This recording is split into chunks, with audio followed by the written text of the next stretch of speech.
l'invité de la matinale.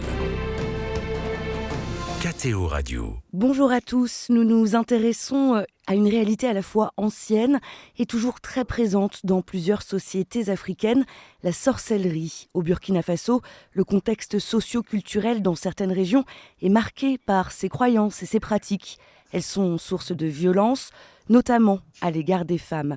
Elles sont accusées de sorcellerie par leur famille et leur communauté, parfois violentées, bannies, exclues de la société. L'Église catholique est engagée dans l'accompagnement des victimes. Elle a été l'une des premières initiatrices de centres d'accueil. L'accueil, mais aussi la réinsertion, la médiation, autant d'actions menées notamment par les membres de la commission épiscopale Justice et Paix du Burkina. Et nous en parlons avec notre invité, l'abbé Éric Da, secrétaire général de la CJP Burkina.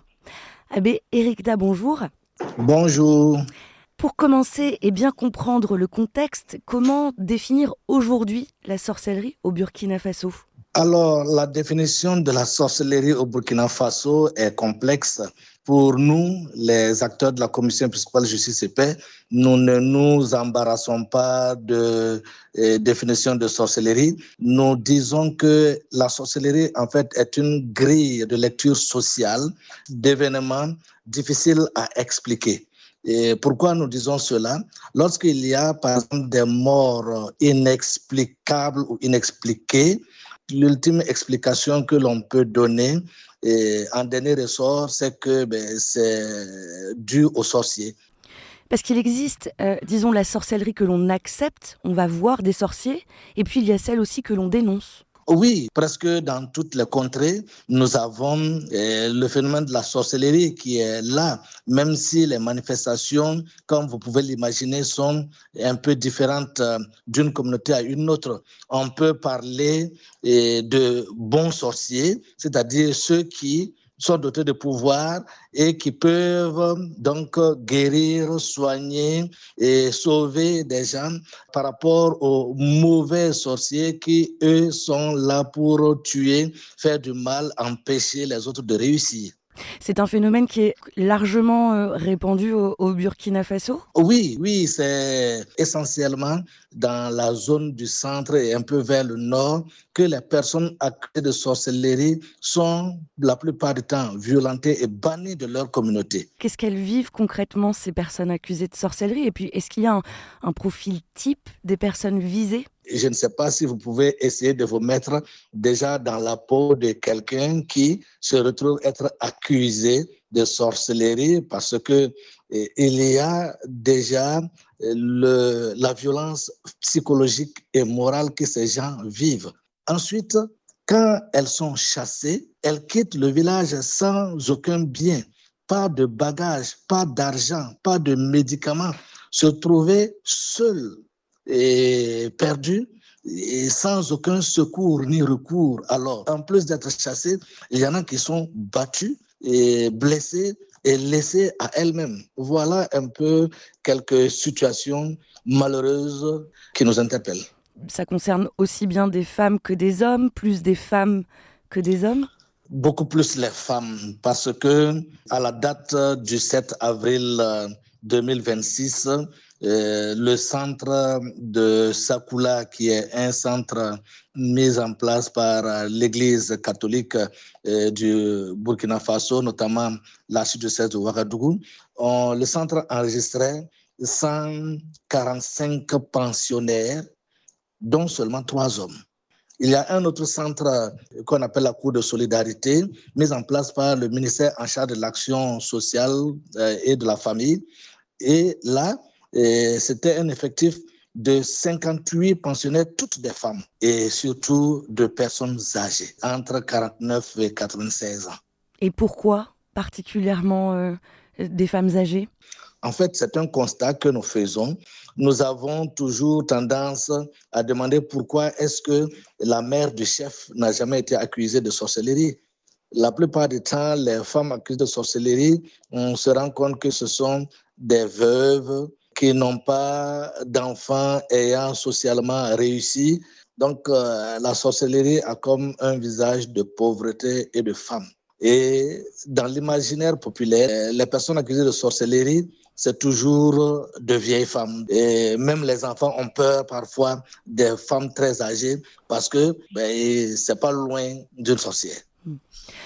Pour parler du rôle de l'Église catholique qui est engagée dans l'accompagnement de ces victimes, vous en parliez de ce centre. Quelles sont concrètement les actions mises en œuvre, notamment par la commission épiscopale Justice et Paix du Burkina ? Merci. Cela me permet de rendre hommage aux sœurs missionnaires d'Afrique qui, depuis la création du centre dans les années 1966, font un travail formidable. Et c'est l'un des tout premiers centres au niveau du pays. Et au départ, c'était juste pour leur offrir un lieu d'accueil, de sécurité, et pour qu'elles retrouvent un peu de dignité et qu'elles sachent que l'Église leur ouvre les bras et le cœur de Dieu. Et petit à petit, il fallait essayer de leur redonner goût à la vie et au travail. C'est ainsi que dans ces centres, en plus de l'accueil, de l'écoute, de l'accompagnement psychologique qui est fait, il y a des activités génératrices de revenus et des formations à des métiers pour non seulement permettre à ces femmes de pouvoir subvenir à leurs besoins en vendant les produits et ensuite de créer comme une sorte de famille entre elles pour qu'elles retrouvent goût à la vie. Mais derrière tout cela, l'idée, c'est qu'on puisse réussir à les réinsérer dans leur communauté d'origine à partir d'un travail, et c'est là qu'intervient le rôle de la Commission épiscopale Justice et Paix. On va revenir sur cette médiation très particulièrement, mais je voulais savoir avant ça, Abbé Erikda, il y a les réponses sociales de l'Église, mais quelles sont les réponses pastorales aussi ? Nous avons déjà des équipes que nous mettons en place, les parajuristes comme nous les appelons. Et ces parajuristes sont formés notamment pour accompagner les familles et les sensibiliser à la prière. Donc, nous prions pour la paix et quand on parle de paix, c'est déjà la paix dans les familles et dans les cœurs. Et nous avons ces groupes d'entraide au niveau des communautés chrétiennes de base qui, dans leur programme d'activité, font des accompagnements ciblés et des visites dans ces communautés afin que ces femmes, même si elles ne sont pas chrétiennes, parce qu'il faut le dire, toutes les femmes sont accueillies, disons tous les pensionnaires, sans distinction d'origine et de religion. Donc, ce n'est pas de les amener à la foi chrétienne, ce n'est pas du prosélytisme, mais c'est mieux quand même par notre foi que nous menons ces activités auprès de ces personnes pour leur permettre de retrouver la dignité. Alors, on en parlait de la médiation, quelques chiffres peut-être de 2022 à 2025, et via notamment ce projet de renforcement de la cohésion sociale. Ça se passe dans 7 diocèses du Burkina Faso. Il y a eu 174 médiations, 12 femmes, elles ont été réinsérées. Racontez-nous comment est-ce qu'elles se déroulent ces médiations ? En gros, on ne pourra pas rentrer dans tous les détails. Il y a des médiations qui se font vite et des médiations qui durent. Une des médiations a duré 10 ans. Et la médiation ne commence que lorsque le pensionnaire lui-même, le ou la pensionnaire, demande ou exprime le désir de retourner dans sa communauté. À partir de ce moment, nous enchaînons avec la deuxième étape, la sensibilisation communautaire, pour leur expliquer les méfaits et les inconvénients de l'exclusion.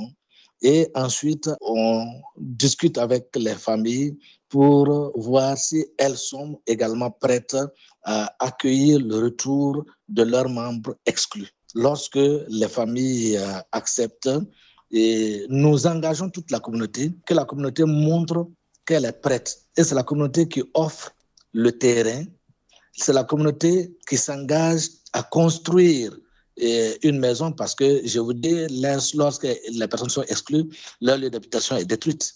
Et la commission épiscopale, à travers ses partenaires tels que Miséréor, contribue à la construction de la maison par un apport financier pour l'acquisition de matériel.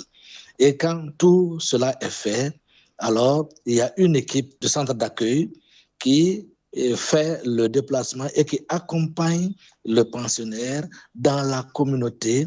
Et il y a une rencontre qui se fait avec toute la communauté, les membres de la famille et la personne réinsérée pour l'accueillir. Et on redonne des conseils. Et après cette troisième étape, il y a le suivi régulier. Dieu merci. Jusqu'à présent, toutes les réinsertions ont été bien vécues. Et parmi les 12 qui ont été faites, il y a une seule qui est revenue parce que, finalement, elle ne se sentait pas bien intégrée. C'est ce que j'allais vous demander. Est-ce souhaitable finalement pour les victimes de retourner auprès de leur communauté après avoir été stigmatisées, accusées de sorcellerie? Est-ce que c'est souhaitable? Lorsque la personne exclue désire ardemment retrouver sa communauté parce qu'elle ne se sent pas concernée par ce dont on l'accuse, et refuser d'aider cette personne à retourner pour laver son honneur, comme on le dit, de façon ordinaire, est-ce que c'est souhaitable également de maintenir des personnes dans une situation dans laquelle elles ne se reconnaissent pas? Nous, notre rôle, c'est d'accompagner ces personnes à retrouver de la dignité. Et pour elles, la dignité retrouvée, c'est que la communauté sache que ce dont on les accuse n'est pas vrai. Et Dieu merci, de plus en plus de jeunes commencent à prendre conscience que le regard doit être changé et la représentation de la sorcellerie là doit être déconstruite. Malgré tous ces efforts déployés, ce phénomène de la sorcellerie, on comprend en vous écoutant, persiste. Et je le disais, c'est un phénomène régional. Pour rappel, les évêques en parlaient déjà en 2009, notamment lors du synode pour l'Afrique. En guise de conclusion, j'aurais une dernière question. Quels moyens supplémentaires seraient nécessaires pour arriver à bout, continuer de combattre ce phénomène de la sorcellerie, selon vous? Et c'est vrai que nous sommes dans un domaine pastoral et nous travaillons avec la légitimité morale et spirituelle que nous confère notre statut de religieux. C'est un levier important, mais non suffisant. Alors, il faut l'implication de toutes les parties et notamment l'accompagnement de l'État. Nous sommes heureux de constater que le phénomène, effectivement, est de plus en plus pris en compte dans les dispositions juridiques et institutionnelles des politiques. Alors, ce n'est pas pour reconnaître une définition quelconque de la sorcellerie, mais c'est de savoir que le phénomène existe et crée des situations difficiles qu'il faut résoudre. Merci Abbé Éric Da d'avoir été avec nous dans la matinale de KTO Radio. Je rappelle que vous êtes le secrétaire général de la Commission épiscopale Justice et Paix, la CJP du Burkina Faso.